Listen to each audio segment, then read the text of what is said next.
Hey there, thanks for clicking on the video. Today I'm going to show you how to wire your Old Town for a fish finder without drilling any holes. Now I bought this kayak used, and for a lot of you who are buying these brand new and still have them under warranty and don't want to void that warranty by drilling into the hole, this is a good way to wire your kayak. Now all you're going to need is a fish finder, a battery that you're going to power your fish finder with, all of the cables, the transducer cables, all of that, and then one key piece, and it's gonna be a scupper transducer mount. Now this is a scupper mount that I got from the Rawr Kayak Fishing. It's a very simple system. All it is a piece of plastic that holds your transducer, a bolt with a wing nut on it, and the scupper plug. Now this system is actually pretty straightforward. After you've mounted your transducer to the bottom of this, you're gonna run this underneath your kayak through the scupper.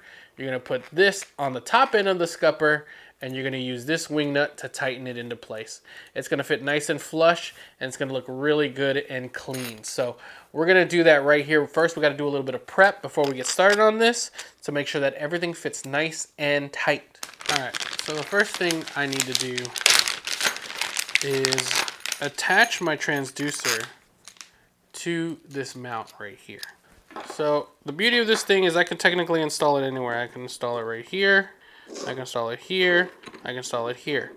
I think what I'm gonna do actually is originally I was gonna install it up here just because that felt like a good spot, but now that I'm looking at it, I think I kind of want to install it here so that this cable can run straight up here and hit this like this. So it'll sit in the scupper plug like this, no problem. So that's what I'm gonna do. That's on there. It's not going anywhere. And that's pretty much all the prep work we can need. Now we're gonna slap this underneath the kayak and get this lined up and start with the rest of this install.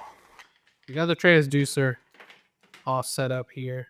There's a scupper right down on here. It's hard for you guys to see it, but there is a scupper right in here, and that's where we're gonna push this through.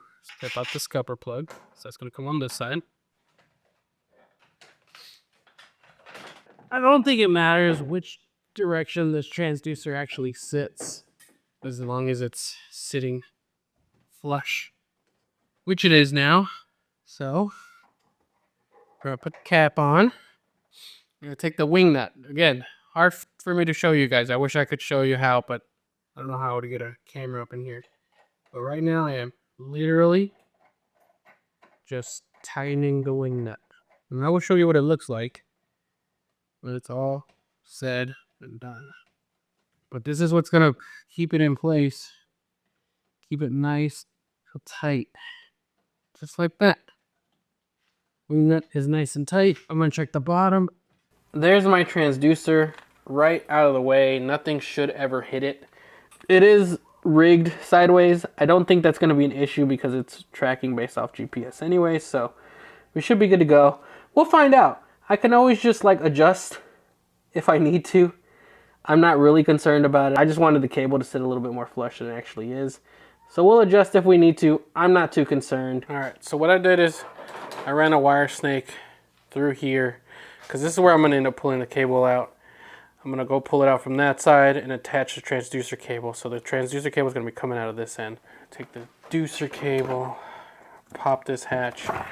Now if I did this right, yep, here it is. The wire puller's right here. What I'm gonna do is I'm gonna take the transducer cable and I'm just gonna tie like a nice little easy knot around here. Nice and tight. Shouldn't pull out. Now I'm just gonna pull that cable through the hole and it'll come out that end over here. We're gonna go do that right now. Yep, there it is. And here's the cable. So now that the cable is through here, all I basically need to do is make sure I have enough to reach where my transducer is gonna sit, which based off of that, I think I do. Yep, I have enough. At this point, I can literally just come over here, move this over, and this is gonna make a nice watertight seal. I'm also gonna keep the battery in here and just run the battery cable in the same direction, probably underneath the seat so that it comes out over there. Now, for all this cable over here, I already have a nice zip tie on here.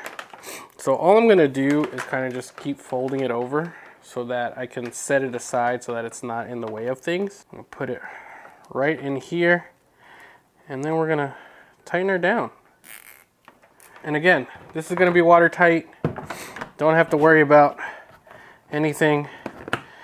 And then here is the cable itself.